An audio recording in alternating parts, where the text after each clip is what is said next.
B-double-E-double-R-U-N, beer run. B-double-E-double-R-U-N, beer run. All we need is a 10 and a 5 or a car and a key and a sober driver. B-double-E-double-R-U-N, beer run.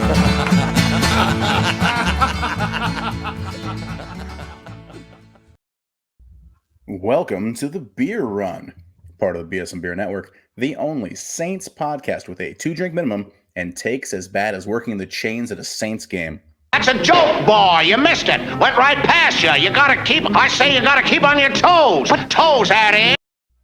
Oof. Too soon? Too soon? Ouch. I am the California Cajun. I just beat Dale in fantasy football. This is Little Dice. How you doing, Dale? What's up, Craig? I appreciate that. You know, look, you got to win. Look, the sun will shine on a monkey's ass, you know, every so often. And, you know. No, you got to understand, I don't care about it, and you do. So when I beat you, it's extra special because then I can pretend to care for long enough to make you feel bad about yourself. Yeah, there you go. It's working, Craig. It's working. Oh, man. So, you know how we do. On the beer run, we got 4 downs. We're going to talk about some beer. We're going to talk about some Saints news and the game versus the Lions.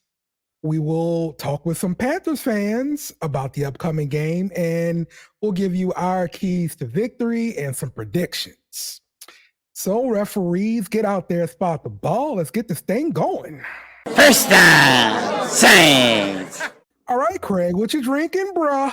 All right. I am still on the very bad tail end of that wagon, but I have got myself a brew, all right. I have got a ginger brew. It's ginger beer, guys. It's still technically beer. All right. It's not root beer, it's ginger beer. So I'm drinking beer. It's got a bottle cap and everything. It's going to sound like beer, and for a couple seconds, I'm going to pretend it is. Yeah. This is actually a spicy ginger beer. And I've actually had one of these before, but I'll review it for you here.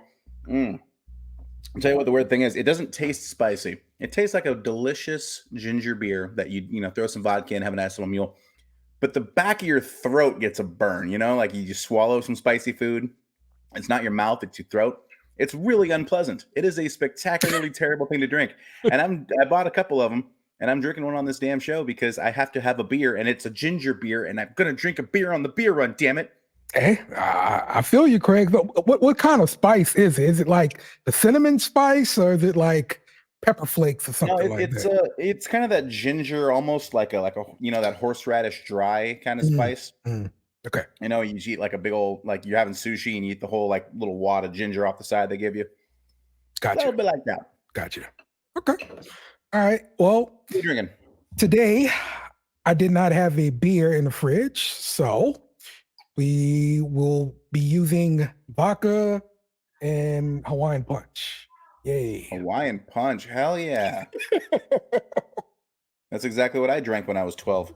Yeah. Vodka and Hawaiian punch. It's great, man. It's great. Anybody got 12-year-old, give them some vodka and Hawaiian punch. I'm telling you. Don't say that too loud. I got a 4-year-old on the other side of the door that would help her sleep a little bit. That's all I'm saying. Yes. There you go. Second down. Let's talk some Saints news real quick. Why? Malcolm Roach suffered a knee injury and it looks like it's going to require surgery. So no, he's a lost cause. Looks like probably gonna be down for the rest of the year. So that's a bummer. It's just having a quietly good season, then boom, squashed like a bug. Yep. Because it's a roach, Dale. Roach. It's a bug joke because he's a roach. Man, we call cope in different ways, man. We all cope in different ways. I got that gallows humor right now. Yeah. I get it. I mean, look, we're not going to have any good news after a game like that. No one's going to be like, oh, hey, our concussed quarterback with a broken rib, he might clear protocol again. Like, no news we're going to have right now is going to be good. Nothing. Yeah. The guys that we know are hurt are on IR. They can't come back this week. So as soon as you say news, everyone should just drive into a ditch. I'm assuming you listen to us while you're driving. I listen to podcasts when I drive. Don't drive into a ditch, y'all. We need y'all download. So please. Also, please this don't do show is that. a drinking game. Don't drive while you listen to this show. Drinking game rules available on Twitter. Yep. Okay. Derek Carr injured again. Looks like he's dealing with another concussion. Also, like rib and back, and shoulder. But they said his shoulder checked out. So he's got a lot of freaking injuries. This dude should really sit down a week at least. Like, look, say whatever you want about him, being a dick in press conferences and not playing well. Tougher than shit. A tough player. Yeah. I mean, he hasn't missed a game yet with this now his third knocked out of a game injury. Mhm. I expect he should miss this one, right? If you're in concussion protocol twice in 3 weeks, Yeah. I mean, the league at some point's got to tell you to sit this guy down. I mean, Part of the protocol. We're all about safety, right? Yeah, we're all about safety, but we're going to let this guy roll back out there, get second impact syndrome, and die. Like, what are you doing, man? So I will be shocked if it's not the Jameis Winston show this week. Yep. I agree. So that kind of brings me to this. I'm seeing a lot of stuff on, Twitter and Saints Report, any place Saints fan gather. Okay. They're calling for Jake Haener, and Tomas on the Beer Chaser call for Jake Haener. Dumb. That's dumb. I love Tomas. He is my hero. He's got at least a small chance he's my biological father. I can't. That's a terrible take. It's so.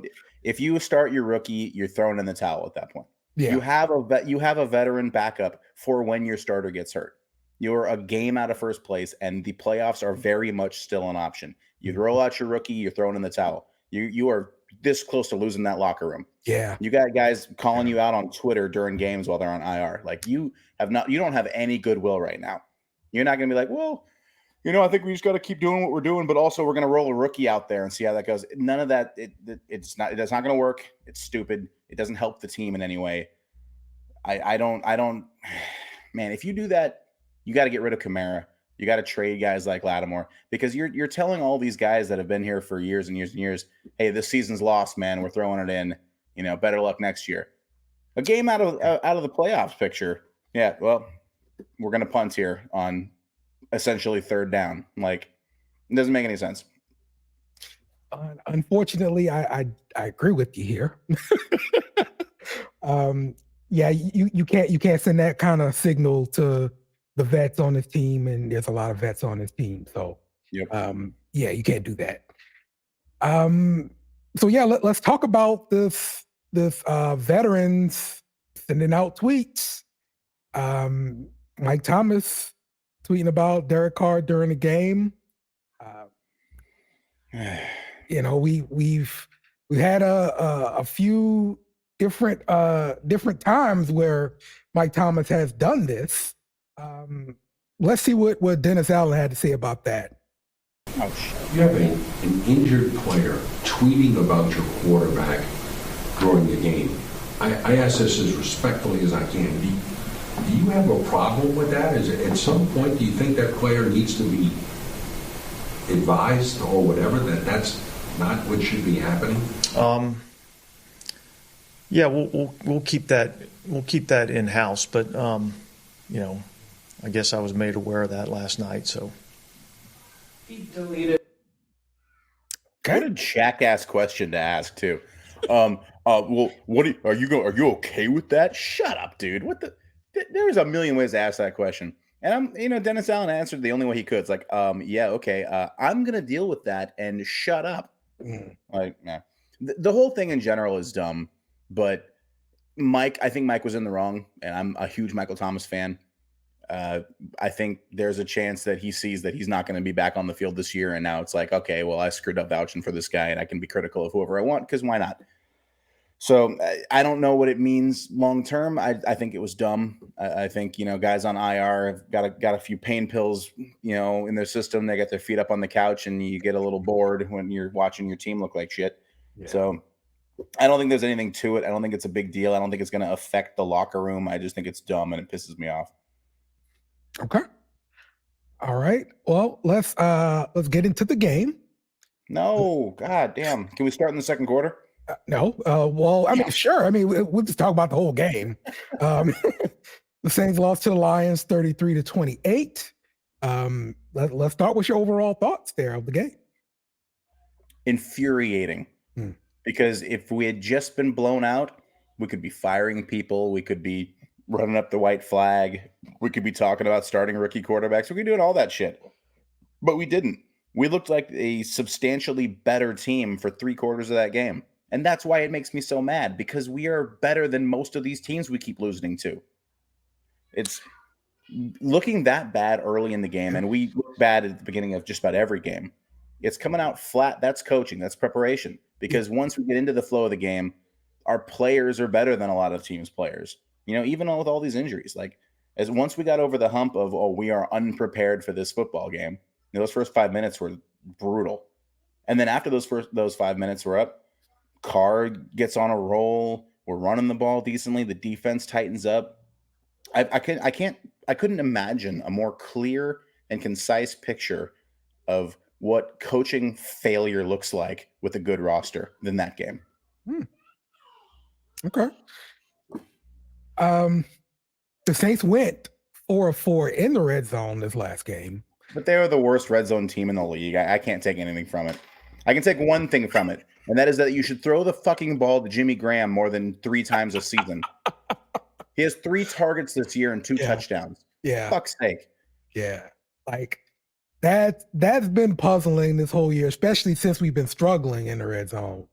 But if you get inside the 10-yard line and you don't have both Taysom Hill and Jimmy Graham on the field at all times, you should be fired, dragged to the street, and beaten.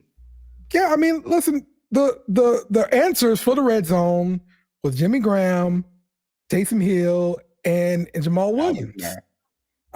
Like we got those 3 guys. We didn't get Taysom Hill last year, but we got these guys for the red zone, and that was supposed to solve all the red zone problems. And it looked like they just never initiated the plan at all.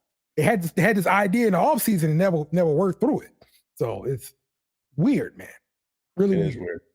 It is weird. The Jamal Williams not being effective is more of a bummer than we've been talking about. Because I was really excited about having that short yardage back. You know, he had such a good season last year for those aforementioned piece of shit Lions. I can't. I'm bitter about the Lions because my wife's a Lions fan. So it's this week has been really, really stressful. Oh, I didn't know. Twisting the knife a little bit each time. I didn't know. Oh. Hey, how did that happen? They're from Detroit. Okay. All right. There you go then. All right. Chris Olave was the bright spot on offense. He went 5 for 119. What did you think about his play? He only had 5. They were just all deep balls. I know one of them was that tipped pass that he just kind of lucked into being in the right place at the right time. That was Jameis Winston trying to throw a pick and getting bailed out so that people on Twitter can tell me how good a quarterback Jameis Winston is. It's frustrating. Olave is good, man. He needs to be this guy week in and week out, you know, preferably more than 5 catches, but the guy that can stretch the field, especially with Shaheed out, he needs to be the one. He needs to be a number 1 wide receiver. That's what you drafted him to be. That's what everyone's been telling me he's going to be. He's got to be it now. Okay. And the defense. We still have trouble covering the tight end. Laporta went off 9 for 140 and a touchdown. I don't know what it is that we're not doing against tight ends, or we just don't have the personnel to cover tight. I'll tell you what it is. We don't have a true slot corner. Okay. And both of our safeties are slow. Okay. And we were down one of them this week. Mm-hmm. Tyrann Mathieu is a ball hawk, and he's a stud, and he's in the right place at the right time all the time. But he's undersized, and he's lost a step. Mm-hmm. Marcus May, before he got hurt, lost a step. Now we got rookies trying to pick up the slack, and he's a 5th-round pick from Wisconsin. It's tough, man. Our safeties have been protected for the most part by elite corner play. And with Marshawn Lattimore out, that corner play is being exposed. It's making the safeties do more of the lifting. We've been beat up by tight ends all season, especially the last few weeks. The only tight end that didn't beat us up was Kyle Pitts because that guy sucks. But yeah, you don't have a slot corner. You don't. Your linebackers are downhill guys. Your safeties can't run with these big freaks. The age of the tight end, I think, is coming into its own lately. All these 6'6" guys that run like Jimmy Graham used to. Yeah. Jimmy was a freak of nature when he was doing it, and now it seems like everybody's got a couple of those guys. Yeah. All right. So yesterday I was watching along while I was watching Monday Night Football. The play call sheet from STWF TV, they started talking about the Saints a little bit.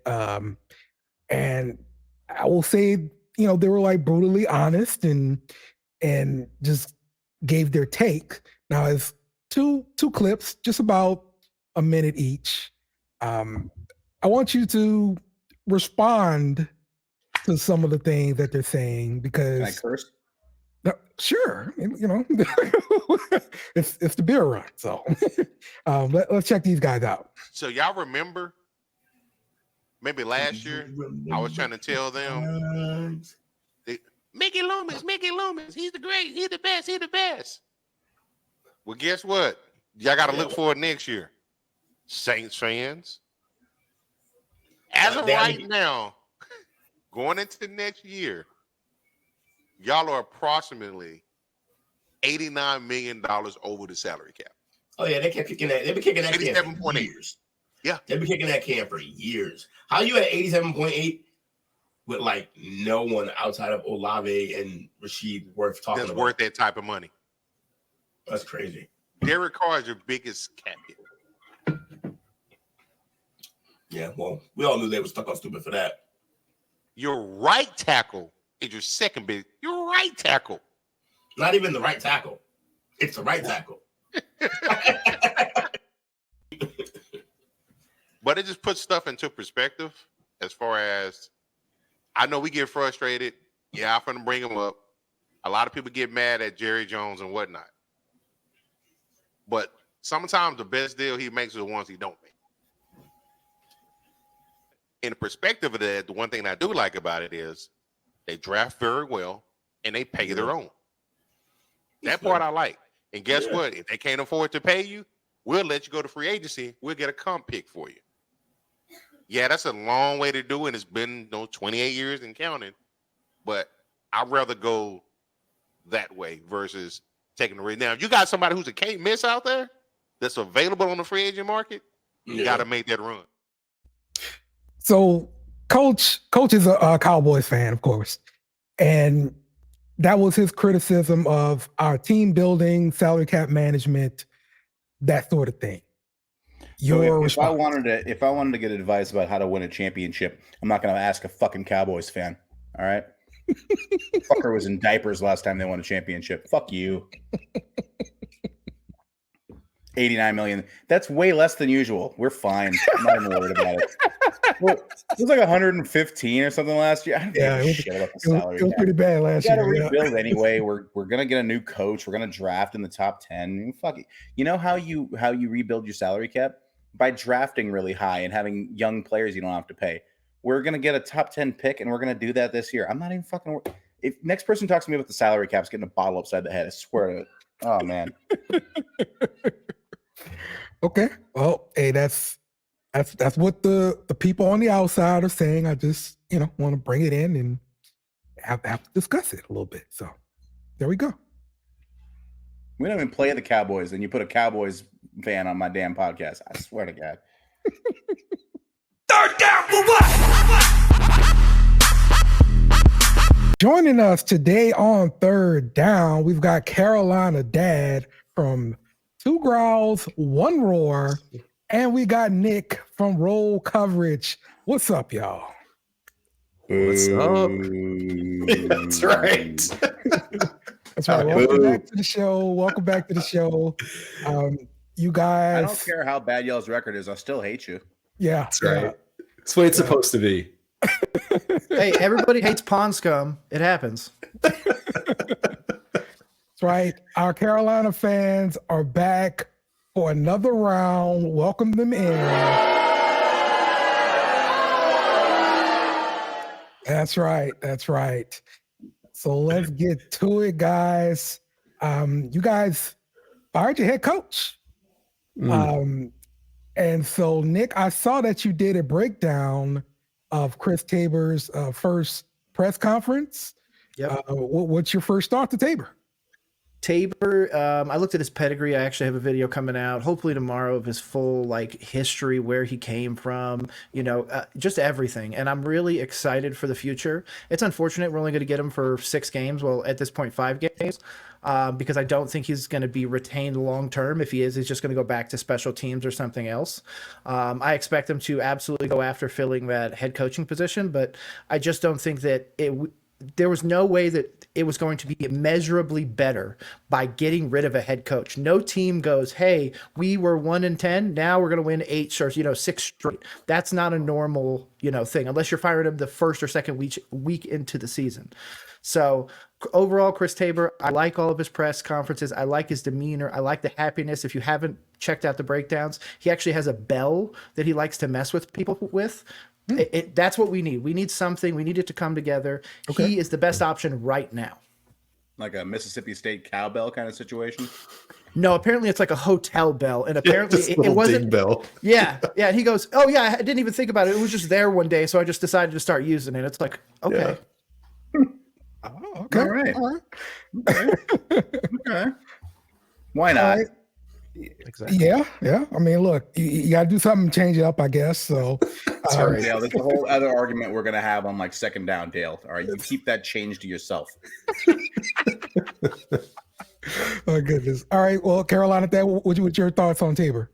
Yeah, it's similar to what Nick said. I mean, there's only so much you can say taking over a team like this, and he was retained last year when Matt Rule was fired. Steve Wilkes took over, so it's pretty uncommon that you see a coordinator stay around for the new coach. But he's a really good coach, really good special teams coach. And this year, I think Tepper decided he messed up. I think he knew he messed up not pulling in Wilkes, at least for a year, and seeing how that worked out. This was the move that whether Tabor does good and he wins, well, now he lost one, but if he won the next 5 games, or if he loses the next 5 games, it's not going to be, Panthers aren't going to be like, oh my gosh, I really want this guy. We love him. He's fun. That's all he talks about, fun, being relaxed. All his chips are in, which makes me wonder, is he going to try anything tricky? But it's short term, and I think it's just for me and Nick as we get into the off season, just shaking our heads at what is this organization doing right now. Okay. Yeah. I actually have a whole tinfoil hat theory real quick to go back to what you said about, bringing Chris in and the happiness of everything. I think that Tepper did decide to cut bait early. I'm not sure if we're going to talk about this later. So if I'm getting too early on this, but I honestly believe that first press conference, Carolina Dad's going to remember it, where Frank was like, oh yeah, I don't really like going into these meetings and stuff like that. That was week 4. I think that there was already something behind the scenes where Frank was like, this dude's annoying. I don't want to be here. And then eventually it just got to the point, after that, specifically after that moment, if you go back and look at his pressers, he's just kind of going up there and he's just digesting it. And then he goes, well, this is what we're going to do for the team and everything like that. It's very bland at that point. So I think that the decision was made long before then. In Frank's mind, at least, he's like, I'm not going to survive. So whatever, let's just figure it out. And we're just going to kind of go from here. So Chris Tabor actually having a little bit more of a leeway and a little bit more of a runway for it is going to give him a great opportunity, like he said. See, the timing to me was a little bit weird, because, Reich, it's usually the third Reich that has the biggest problem, and this is year 1.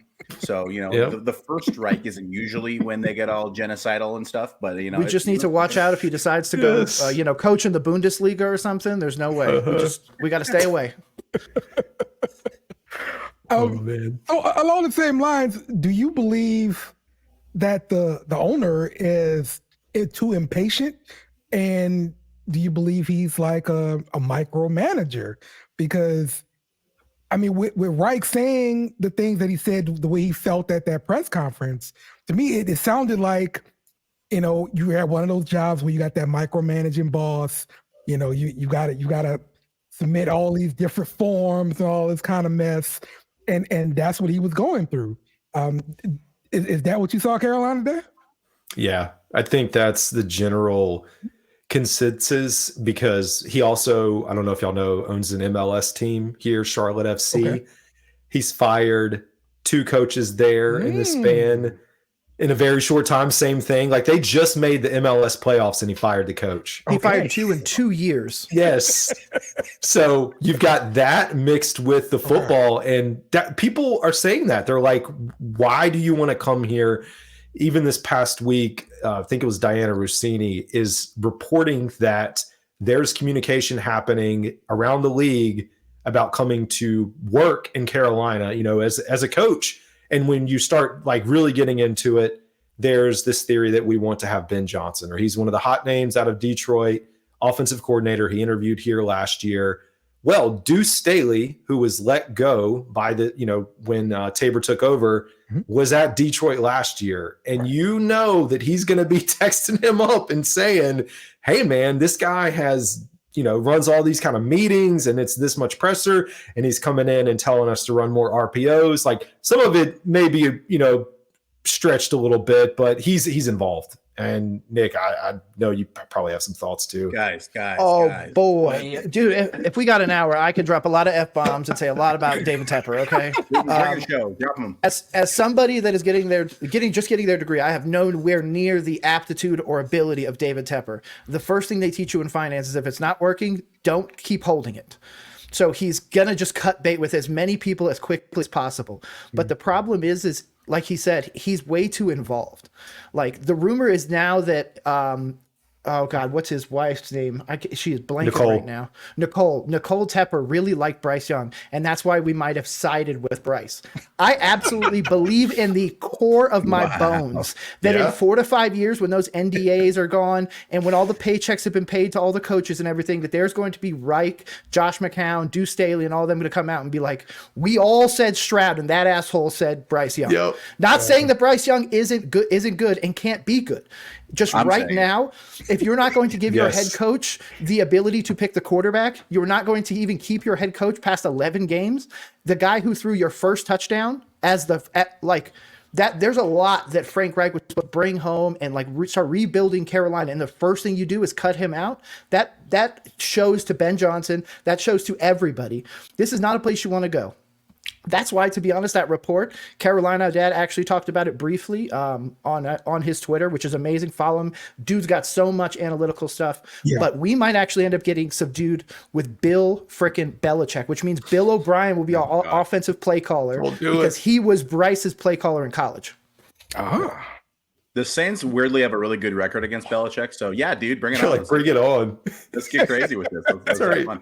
Guys, you're missing the big point that your owner pointed out the other day. Way more concerts and stuff. Venues. There's all these different venues are coming. It's a cool to have Taylor Swift, I think is the name he said. It's I thought it was Beyonce. He couldn't even land Taylor Swift. Beyonce. Yeah. It was Beyonce. Yeah, he couldn't land Taylor Swift. They're the same person. Yeah. Yeah, it's funny. So that he comes out and says that, ticks a lot of people off, which I always say, rightfully so. I went back to his very introductory press conference, same exact speech. He said, I'm going to bring music and bigger events to the city of Charlotte. I'm going to bring high school football. He didn't talk about soccer then, but he's like, that's what I'm here for. And then he repeats the same thing. There was a lot of people getting really in the weeds. We stay pretty close to a lot of our reporters, and there was a group that was basically shunned from being asked to ask Tepper a question in the press conference. They skipped right over him, wouldn't take the question. And last year when we fired Matt Rule, one of our reporters had gotten it, not really getting into it, but ticked David Tepper off a lot. And he was one of the guys that didn't get to ask a question this year. So it's some weird stuff. He's definitely controlling the narrative. So he said he wanted to make high school football a priority, which is cool that he's trying it with the Panthers. Exactly. Thank you. Exactly. Thank you. Oh my gosh. But that press conference should have been a sign to so many people. In that one, you can see him literally take the question, get a shitty face, and then respond yeah. in a shitty way. Like He was absolutely taking stuff to heart. And the reason why that press conference lasted 13 and a half minutes is because he couldn't handle it. And I think honestly, he's got like a tell. And if there's got to be somebody out there that can figure it out specifically. But there's a point where he like really like rubs the top of his head right here. And then literally a question later, he's off the podium. So I think he was basically like telling his PR team, like, you gotta get me the hell out of here. That's a sign. That's a sign. And if he touches his ear, Because he had nothing positive to say. It was all that BS about bringing Beyonce to Charlotte. Like, no offense, who cares? We're here to win football games. Unless she's going to play left tackle. I would sell my car to see Beyonce play left tackle for the Panthers against Cider. Oh, no. She would. Oh, that'd be bad. Might work out. You know, we don't have too many sacks on the year, so it might work out. You know? Yeah, but we haven't played any pop stars yet. Let's just wait till you get icky. Oh. Yeah, right. It's basically Taylor Swift at left guard. Ah, okay, all right, all right. Man. Let's talk about the game last week. The Panthers lost to the Bucs 21-18. Fuckers. But listen, positively, from what I saw in the stats, it looks like you guys found something good in Chuba Hubbard. He had 104 yards rushing, 2 touchdowns, and this was a draft pick a couple of years ago. What are you seeing from the running game, Nick? Oh, I'm gonna let him go first. Okay. Carolina Dad's got to take this. All right. Oh, you're good, man. No, we've been pounding the table to give Chuba the ball all season. Would you say you keep pounding? Keep pounding. That's right. Pounding the table, man. Great setup for me. Yeah. So it is a head scratcher how I don't know I think it partly is the scheme, but to see Miles Sanders go from what he was with the Eagles to here, I mean, it's terrible. I want him to be successful, but it just hasn't panned out. We paid him a lot of money, and I feel like the staff, because of that, says, oh, well, we got to get him his 10 or 11 touches. Yeah. Chuba goes off. That was our first 100-yard rushing game for a player this year. I think the Bucs, the second they said on the broadcast, I think that was the second 100-yard rusher this season against them. And he's running the ball so well. At the beginning, it was poor conditions. We get into the end of the game. It's 21-18. We have the ball. It's third and 2. We need 2 yards, and he's running the ball well. We throw the ball in back-to-back plays, and then that was the game. And I'm like, you don't give him the ball at least one time in that situation. And, yeah, they turn it over, and that's all she wrote, really. But, yeah, I would love to see him continue to get the ball, but I don't know. It's hard to know what's running behind Beyonce and Taylor Swift on the left side. That part may not work out.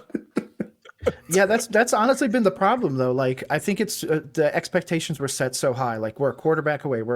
Yeah. But then so many people looked at that roster and were like, oh, Chark was good, I guess. LaVisca was, yeah, sure, he's Kmart Debo Samuel. But we can't even protect Bryce Young to get 2 yards. How are we supposed to win football games? So I think that it was just a bad start in general for the team. The losing is going to continue, unfortunately. I really don't expect us to win more than another game. And if we win more than a game, I'll be very surprised. My prediction was that we would have 3 wins. So I'm getting real close. Okay. But I just think that, yeah, he's right. The running game finally picked up. We finally were able to get Chuba more than, what was it? Was it 23 carries that game? 25. 25. Okay. So yeah, that's something we need to do. But if that's the case, then we need to completely change everything. We can't feed Adam Thielen at that point. We can't be taking these massive shots downfield. We really need to commit to the run game. But we also can't do that because our offensive line is basically made up of us 4. And no offense, we can't block Von Miller with the 4 of us. So maybe right now, because I think he's in jail. Perfect. Perfect. Right. Perfect. Him and Henry Ruggs, we can block them. We got this. But other than that, like we can't stop a nosebleed. Like it's so bad. I'm glad JC Horn is possibly back. You know, he was on a pitch count before. There's so many other options, but the person that torched us is the person I said we should have traded for. Mike Evans. Dude is ridiculous. Him and Bryce Young would be electric. Never going to happen in division though. Good. I need him to go out of the damn division. I'm tired of Mike Evans. God damn. Dude, I told you my prediction won't understand why. Oh, yeah, of course. Yeah. But you have Chris Olave and Mike Thomas right now, and then you guys. Not right now. Oh, is he out again? Thomas is on IR. Yeah. Oh man. Shahid is hurt. Olave is concussed for the third time in 2 years, but healthy. Oh my God! So you have the Panthers wide receiver core? Well, except your starting quarterback is under center, and ours is in concussion protocol for the second time in 3 weeks. And you're probably getting James Winston this week. We're probably going to pull our number one pick quarterback for your former quarterback Dalton to please start Andy Dalton, please. Oh God, I would love that so much. Starting Andy Dalton would be the dumbest decision ever. Like, just let Bryce stop there. The Panthers, so that's probably up next. Please don't tell me that. Oh man, yeah. So that was gonna be my next question. I saw J.C. Horn was back, but yeah, Mike Evans still went off for 162 yards receiving, 1 touchdown. The secondary, what's going on in the defensive backfield there, Carolina? That it's a lot of injuries, but at the same time, it's the same things that we've really seen, at least with Mike Evans, since I've been here as a fan, torching us. So he did have one play. It was like that's what it was. So we went up, and so I went back and looked over the last 3 games at the time that we've been ahead in a game and the time that we've been trailing. We've been ahead 10 seconds over the last 3 games. We've had a lead for 10 seconds. And it was the 10 seconds that we had scored, and then they get the ball and they score on a 75-yard touchdown pass, and that was it. And I don't know. I mean, you do have a lot of turnover there. We did have J.C. Horn on the snap count, but you've also got players like Jeremy Chin who kind of fit as a nickel that's just not being utilized. Like, if Jeremy Chin had been healthy before the trade deadline, he was on IR, I think he would have been traded to the Eagles because his name was coming up. Okay. I feel like, you look at how many points we're giving up per game. It's not great. It's like 29th or 30th in the league. Yardage wise, we're trending in a decent direction. It doesn't, like, when you look at the two, you're like, oh, we're like top 10 in yards allowed per game, but then almost the worst team in the league when it comes to giving up points. So I don't know. I mean, at this point, with 5 games to go, Horn trying to get healthy, Dante Jackson's out there. He's okay. Hasn't been bad, but yeah, issues at safety, keeping Von Bell healthy, just part of the season. But yeah. Do you think the discrepancy is a red zone defense problem, or is it like short fields because your offense sucks? Like, there has to be a reason that you have that kind of a gap, right? The short fields are absolutely a thing, I think. I mean, I stopped tracking it, but earlier in the year, like tracking points off of turnovers or just field position, like giving them prime opportunities. Like going back to the Tennessee game when we give the Titans the ball, I mean, Bryce fumbles and they get the ball in like the 20, they're 20 going in or something. It's like, you can't stop teams like that. So you're going to give up a lot of points when you're giving them really good field position. And so, yeah, this is a bad year, man. First team eliminated from the playoffs. Like, good gosh. So I started my pod. I was like, FSU, Georgia, and Carolina Panthers eliminated from the playoffs. Yeah. Yeah, okay. Oh, my goodness.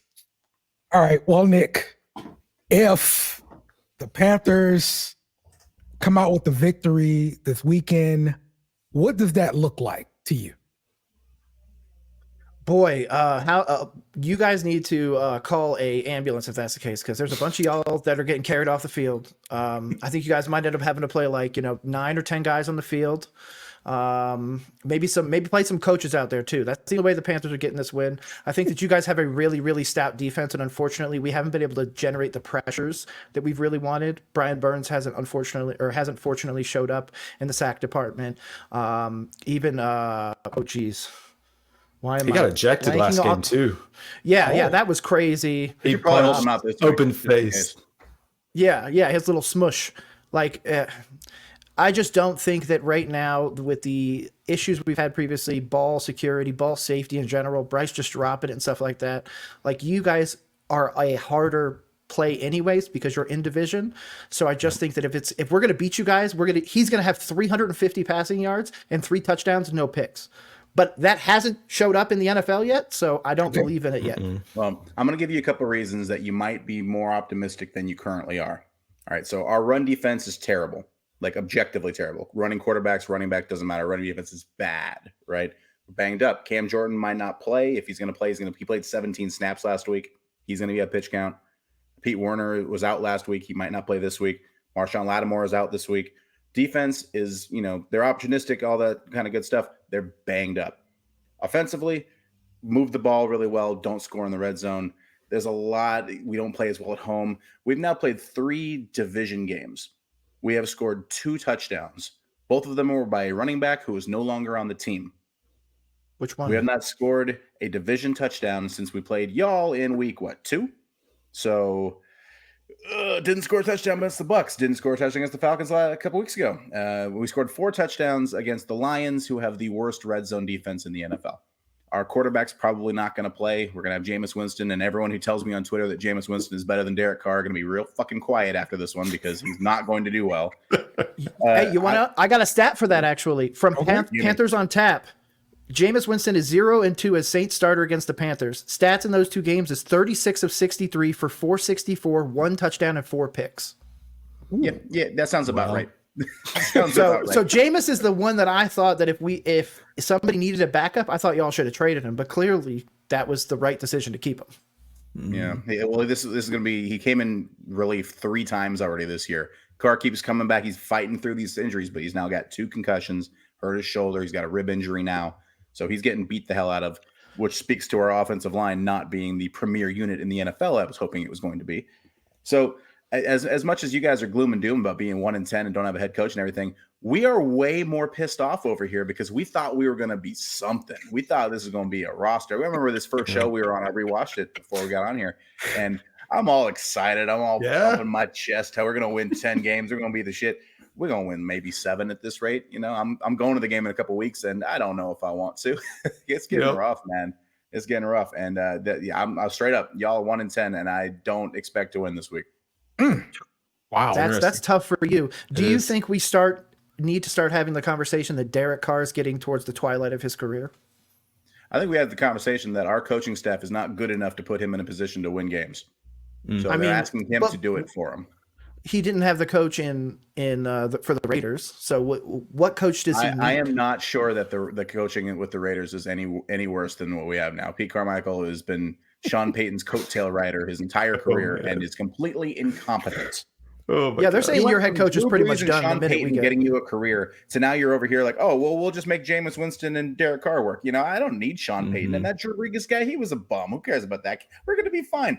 Pete Carmichael is the scourge of my existence, and I'm way too sober for this conversation. If you become a Panthers fan, we call that guy Scott Fitterer. Yes. There you go. I did see a GoFundMe for Derek Carr's contract. Yep. That's right. Try to fund that buyout.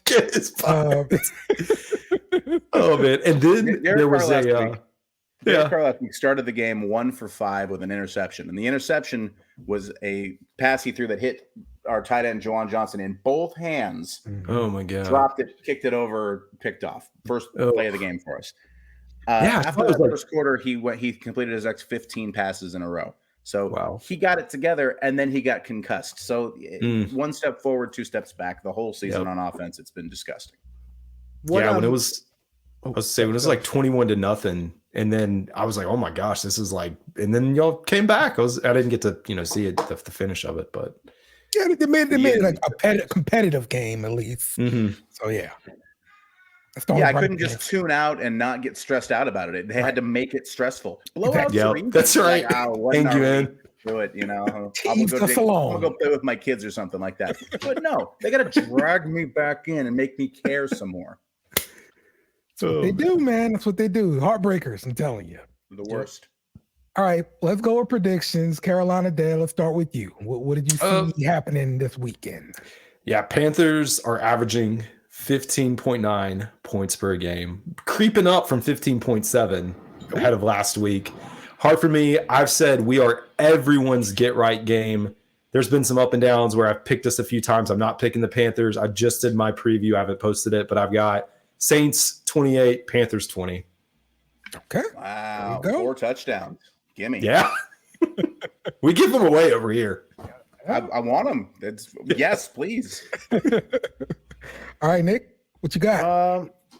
That's a tough one, especially with everything that you brought up about injuries and everything like that. I'm still going to give it the Saints are going to win. I don't think it's going to be that high of a score. I think in total there might be a total of 40 total points scored. Okay. So if that's the case, I'm probably going to lean somewhere like 24-16.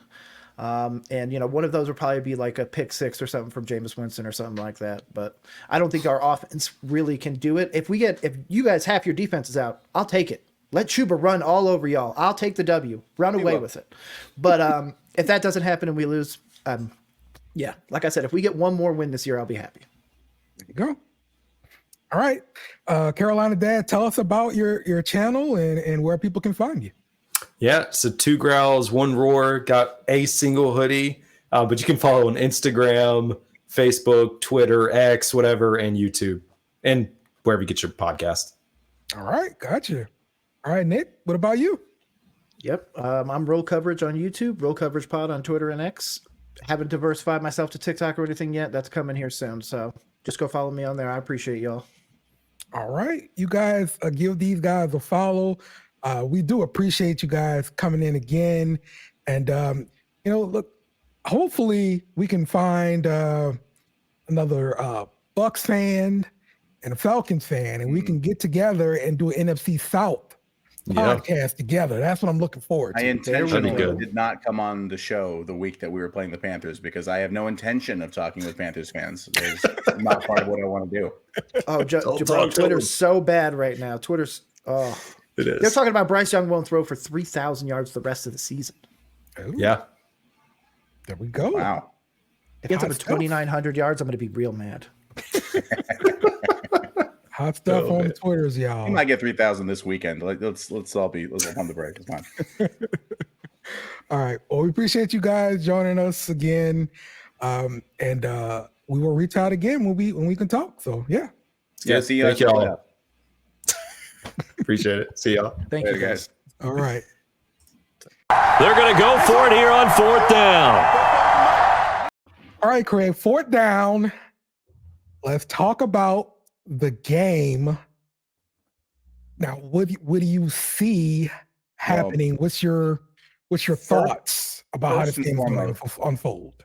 First and foremost, those two don't know what the hell they're talking about. They're the worst. I hate those guys. I say this every week. They're fine. I meant what I said. I don't feel good about this at all. Yeah. I think there's a very good chance we split these two with the Giants and the Panthers, which we are objectively better than both of, because we don't stop the run. They're both going to run downhill on us. We don't play well at home. We're no longer playing the worst red zone defense in the NFL, and we might not have a quarterback for one or both of these games. So, no, I don't feel good about it at all. Like, I'm going to pick us to win because I'm a Saints fan, and if I ever stop picking us to win, I want someone to punch me in the face. But until that time, I don't feel good about it at all. If we win, it's going to be an ugly, drag out kind of thing. It's going to be like week 2 again, but with lower expectations. Just looking at the Panthers, they are 30th in total scoring. So offensive scoring? Yes. Yeah. So to me, well, it's because they suck mostly. Yeah. Right. Yeah. So to me, hey, one of the keys of the game is going to have to be putting up points, especially early. What? We should score points to win a football game? Yes. Dale. Yes. You're being crazy, Dale. Come on. This is luminary shit right here. You got to write this down. This is great analysis here, Craig. Okay. I don't know. I don't even know what to tell you, mate. Can you get on the phone? Can we get like Dennis Allen and those guys? Like, I think they need to know about your breaking news plan that they should try to score touchdowns. My God, Dale, brilliant. Stuff. Let's try something different this week, Craig. Or touchdowns. Because scoring touchdowns is different. Try something different this week, Craig. I hate you. But yeah, man, we got to get them out of running the ball, and the way to do that is score early. Is scoring early, but we don't score early. Yes, we let people score 2 or 3 times, and then we start scoring. We're polite like that. Yeah, we hold the door. So we cannot start slow. because I'm afraid if we do start slow, we're gonna see Chuba Hubbard running for over 100 yards again, like he did last week. And we already suffer against the run, so that's the best way I to feel play like defense. To beat the Saints defense up, you have to have two of these three things. You have to have a receiving threat at tight end, or a mobile quarterback, or a good running game. Mm-hmm. If you have any two of those three, then you're going to score points on the Saints. Yes. And I don't know what their tight end situation is, but I think Bryce Young can run, and I think that they have a good running game. So I think those are two of the three things that means they can score points on us. I don't know if they will because, again, they suck, but so do we. We just don't suck as bad. It's a whole thing. Yeah. Look, I can't look down at anybody else because at any given time we have 4 more wins than them. Of course, we can look down on them. They suck. They're terrible. They're 1-10. This is what's been making me so fucking batty with the Saints crowd right now. We're acting as if we are the worst team in the league. We at have any given 4 time we more can wins be. than At any given time we can be. I get that our expectations were higher, but they expected to be better. How in the offseason we talk about how Carolina was going to be relevant because they got this number 1 overall pick and they're rebuilding their cap and they added these pieces and they are a dumpster fire. So this whole thing like, oh, we're almost a 500 team and we're in the playoff conversation, but all these fans are like, fire the coach, fire the quarterback, burn the place down, boycott, don't go to games, don't buy merch. And it's like, fuck you, spoiled bitches. For God's sake. Were none of you Saints fans with the Aaron Brooks days or before that when we were objectively garbage for decades? Well, you got a lot of young Saints fans now. So all these people who started watching when Breeze was throwing for 5,000 yards a game. What? Did you think that was normal? Did you think that the Breeze era with Sean Payton was it was always going to be like that?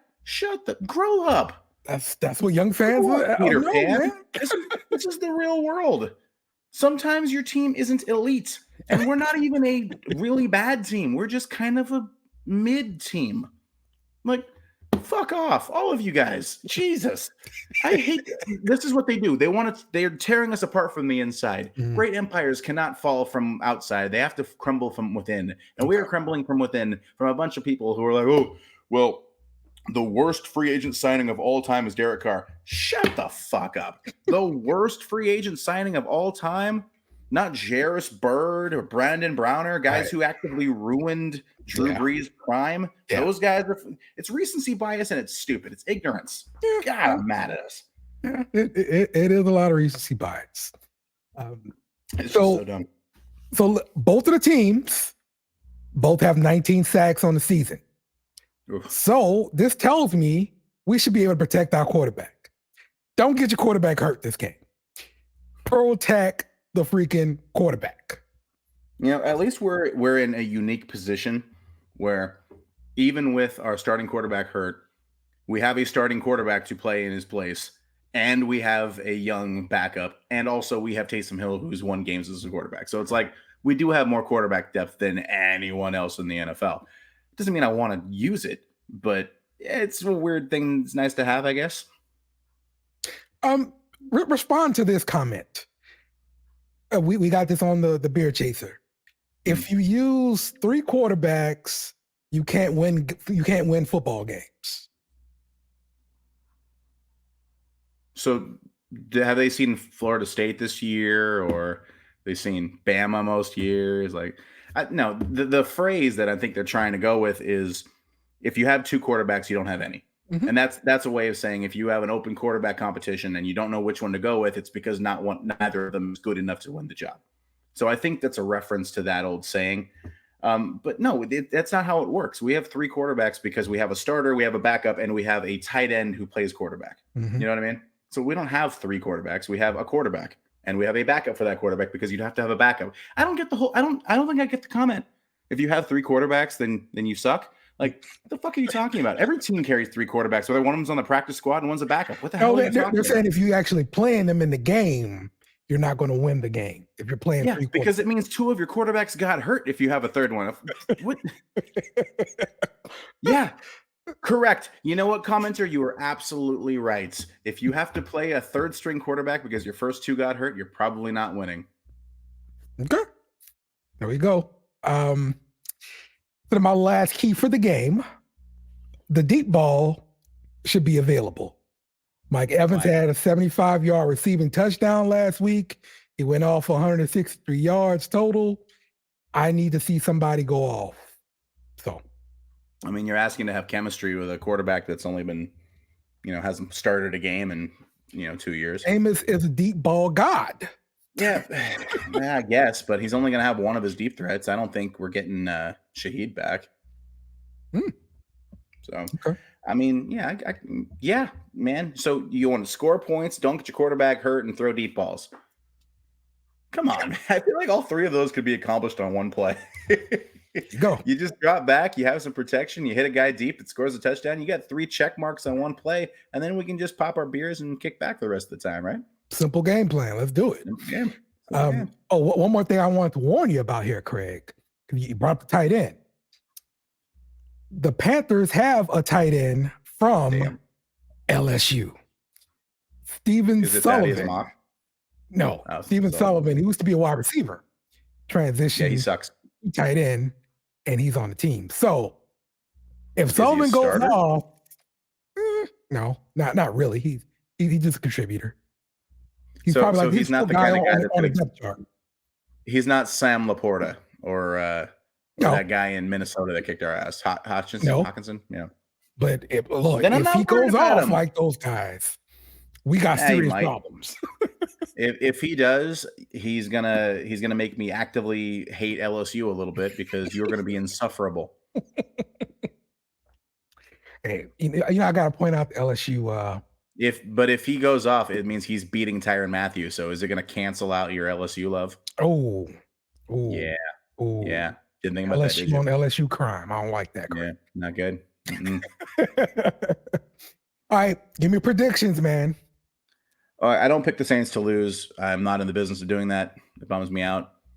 But I don't feel good. 18-16 Saints. Like, it's going to be ugly. I don't think that we're going to score points with Jameis. I don't think we're going to be able to run the ball very well. And I don't know if they're going to stop the run very well, but they're not good either. 18-16 Saints. It's going to suck. Okay. I am going to say 27-17 Saints. You think we score 27 points? Yes, 27 points. Jameis going to look deep for Olave a few times. Going to connect on a couple. Yeah. I thought I was the optimist on this show. What is this, opposite day? What's going on here? We're playing the Panthers. That's all it come down to. They suck. Panthers and Giants in a row. Like, you got to win them both. Be nice. Are we? If we win both of them, we're probably within range of the division title, and we're not in the top 10 of picks. But if you lose one of them or both of them, then you're looking at a great draft pick. So really, is the whole season in these 2 games? You win these 2 games, and you keep pushing, and you try to win the division. If you lose these 2 games, you throw in the towel. Is that where we're at? Yes. That would be 5-9, and you'd basically be sunk no matter what. But if you win them both, you're 7-7, and you're right there. Yeah. Okay. All right. So congratulations, guys. We have a 2-week season coming up. Yeah. And I think it's going to make these last 2 divisional games really important. Yeah, that's what I'm thinking here, man. But we got to win these 2 games to stay alive. So, man, I hope we do. And then we could be having our favorite discussion, Craig. Playoffs? Don't talk about it. Playoffs? You kidding me? Playoffs? Yeah. We're still a game back as it is. Like, it's still right there. It's still hanging over us. We can't escape it. Destiny comes for us all. Yep. That's it. All right. Well, that's going to wrap things up for us here on the Beer Run. Man, what a depressing hour this has been. I know you have a choice of how to bum yourself. And shocked and surprised you keep choosing us. For the entire BS and Beer Network, for Dave's Loud Ass Truck, for B-Train, for the Godfather Tomas, for Luke, and for Lil Dice, I am the California Cajun. Have a beer. It's on us. Who that?